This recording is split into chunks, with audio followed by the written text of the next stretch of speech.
So pa nakailan ako. Ako day si Vince. O ganahan kong mananom. Mao ni akong storya. Day 2 sa akong daily vlog videos. Kiyugi ko ninyo.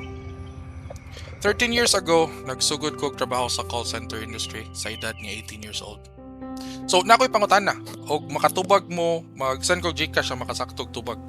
If a tree falls in the forest and no one's around to hear it, does it make a sound?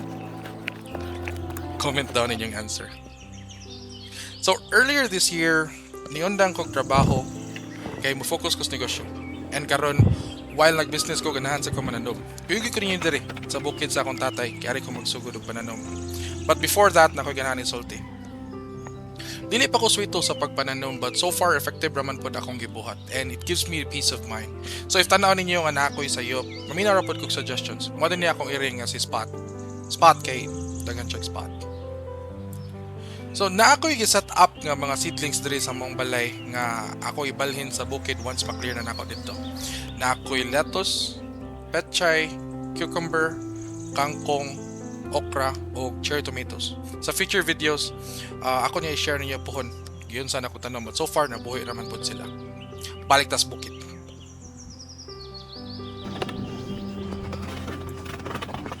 So mao ni nga lugar nga akong gihawanan nga akong butangan sa akong mga tanong pohon. Medyo hangak gamay kay dili ko anad ani inani type of labor.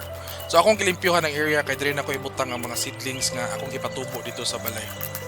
Diri nga spot akong gipili kay diri na sa nang sunlight. Kay if inyong tanawan ang among bukid medyo puno kini og kahoy. So actually mo ni ako nahimo pa for now. Ugma itor ta mo diri sa among bukid. By the way, this video is sponsored by Rehab Cebu. If need mo magpalimpyo, taod, repair o aircon, pwede ra mo mo-contact sa page nga Rehab Cebu or call or text 0977-382-2907. Salamat sa pagtanaw. Don't forget to like, share. Kita ta balik ugma.